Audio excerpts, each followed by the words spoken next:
Hello friends, welcome to my channel Sharmi's kitchen and blog. আজ আপনাদের সাথে আমি মেয়ের বার্থডে উপলক্ষে যে স্পেশাল রেসিপিটি তৈরি করব সেটি শেয়ার করব। সেই স্পেশাল রেসিপিটি হলো হান্ডি মাটন কষা। এই হান্ডি মাটন কষা আজকে আমি কিভাবে তৈরি করব চলুন দেখে নেওয়া যাক। সোনামার বার্থডে উপলক্ষে আমি আজ মটনের একটি নতুন রেসিপি তৈরি করব, হান্ডি মাটন। তার জন্য আমি 1.5 কেজি মাটন নিয়েছি। মাটনটাকে ভালো করে ধুয়ে নিয়েছি, ধুয়ে টক দই দিয়ে দিয়েছি। এবার আমি প্রথমে টক দই দিয়ে এটা ম্যারিনেট করে নেব।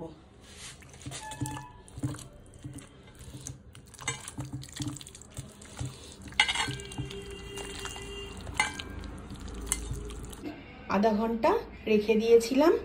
এবার আমি এর মধ্যে বাকি ইনগ্রেডিয়েন্টস দিয়ে ভালো করে ম্যারিনেট করে নেব। আধ ঘন্টা আমি দই দিয়ে মেখে রেখেছিলাম। এবার আমি বাকি ইনগ্রেডিয়েন্টসগুলো দিয়ে এটা ম্যারিনেট করে নেব। রেড চিলি পাউডার, হলুদ গুঁড়ো 2 চামচ, ধনের গুঁড়ো 3 চামচ, জিরার গুঁড়ো 2 চামচ, আদা রসুন পেস্ট, কাঁচা লঙ্কা পেস্ট দিয়ে দিলাম, টমেটো কুচি আর কুচনো পেঁয়াজ।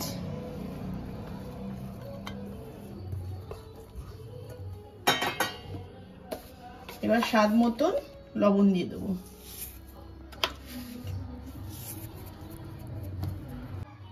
পরিমাণ মতন সর্ষের তেল দিয়ে দিলাম।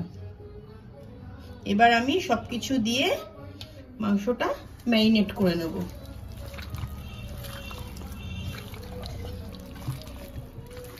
এটা ম্যারিনেট করে আমি 2 ঘন্টা রেখে দেব।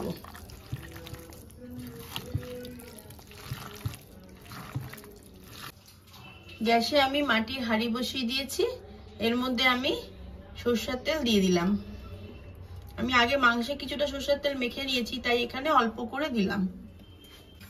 তেলটা গরম হয়ে গেছে। এবার এর মধ্যে আমি এলাচ, লবঙ্গ, দারচিনি ফোড়ন দিলাম, 2টো তেজপাতা দিয়ে দিলাম আর 2টো গোটা রসুন দিয়ে দিলাম।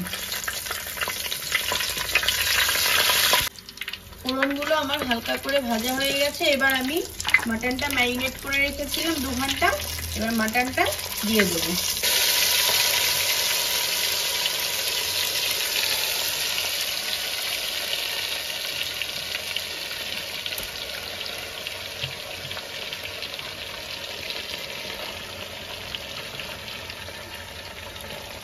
পুরো মাটনটা দিয়ে দিলাম হাঁড়ির মধ্যে। এবার আমি একটু নাড়াচাড়া করে নেব।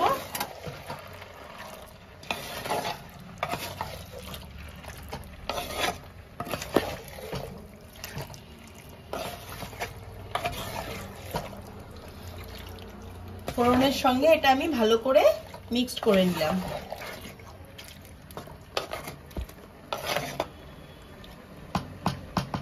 মাংসটা ফোড়নের সঙ্গে আমি মিক্স করে নিয়েছি। এবার আমি আলুগুলোকে ভাজিনি, টুকরো করে কেটে নুন হলুদ মাখিয়ে নিয়েছি। এবার আমি ওপর থেকে আলুগুলো দিয়ে দেব।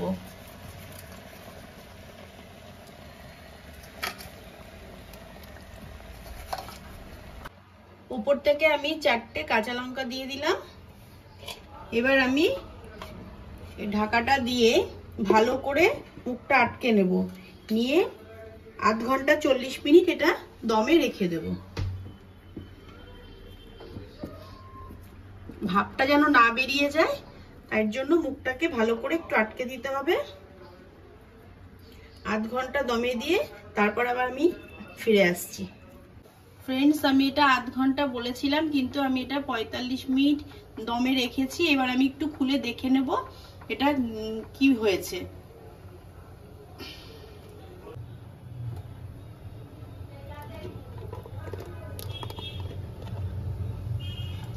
এবার আমি এর মধ্যে একটু গরম মশলা মিশিয়ে নেব। এবার আমি গরম মশলা অ্যাড করে দেবো, দিয়ে আরো 15 মিনিট এটা ফুটিয়ে নেব। গরম মশলা দেওয়ার পর আমি আরো 15 মিনিট স্টিম করেছি। এটা আমার এখন রেডি হয়ে গেছে।